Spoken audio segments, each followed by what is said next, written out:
2000 ವರ್ಷ ತಪಸ್ ಮಾಡ್ತಾರೆ. ಅಲ್ಲಿಂದ ಅವ್ರು ಬರ್ಬೇಕಾದ್ರೆ ಅವ್ರ ಜೊತೆ 18 ಶಿಷ್ಯರು ಬರ್ತಾರೆ. 18 ಶಿಷ್ಯರು ಬರ್ತಾರೆ. ಶಿಷ್ಯರು ಅಂತಂದ್ರೆ ಈಗಿನ ಕಾಲದ ಶಿಷ್ಯರಲ್ಲ, ಅವರ ಸರಿಸಮನಾದವರು ಬರ್ತಾರೆ. ಶಿಷ್ಯರು ಅಂದ್ರೆ ಕಲಿಯುಗದಲ್ಲಿ ಅಂದ್ರೆ ಇವ್ರು ಬಂದ್ರಪ್ಪ, ಇವ್ರಿಂದ ಇವ್ರು ಏನ್ ಹೇಳ್ಕೊಟ್ರು ಅವ್ರು ಕಲಿತಾರೆ ಅಂತ ಅಂತಾರೆ. ಆದ್ರೆ ಅವರ ಸರಿಸಮನಾದವ್ರು ಬರ್ತಾರೆ. ಅದ್ರಲ್ಲಿ ಸಾಯಿಬಾಬಾನು ಒಬ್ರು. ಈಗಿನ ಕಾಲದಲ್ಲಿ ಏನ್ ಹೇಳ್ತಾರೋ, ಏನೋ ಒಂದು ಅವ್ರು ಬಂದ್ರು, ಅವ್ರ ತಂದೆಯವರು ತಾಯಿಯವರು ಅವ್ರು ಹೇಗೋ ಬಂದ್ರು, ಅವ್ರು ಮುಸಲ್ಮಾನನ ಅವ್ನು ಹಿಂದೂನ, ಇವೆಲ್ಲ ಪ್ರಶ್ನೆ ಕೇಳ್ತಾರಲ್ಲ, ಅವ್ರ ನಿಜವಾದ ತಂದೆ ತಾಯಿ ದೇವ್ರೆ ಪರಮಾತ್ಮ. ಅವರು ಕೂಡ ಹಿಮಾಲಯದಿಂದನೇ ಬರೋದು. ಹೌದು, ಖಂಡಿತ.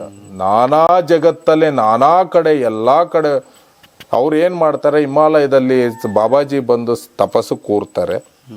ಕ್ರಿಯೆ ಇನ್ ಮುಂದಕ್ಕೆ ಏನಾಗಿದೆ, ಇನ್ನ ದೈವಿಕ ಗುಣದವ್ರಿಗೆ ಏನಾಗಿದೆ, ತನ್ನ ಕ್ರಿಯೆ ಬದಲಾಗಬೇಕು, ದೈವಿಕ ಗುಣ ಬದಲಾಗಬೇಕು. ಕ್ರಿಯೆ ಅನ್ನೋದೇ ದೈವಿಕ ಗುಣ. ಈಗ ನಾನು ಅನ್ನೋದು ಹೋಗಿ ದೈವಿಕ ಗುಣ ಪೂರ್ಣ ಪ್ರಮಾಣದ ಸ್ಥಿತಿ ಆಗ್ಬೇಕು. ಅದೇ ಕ್ರಿಯಾಯೋಗ.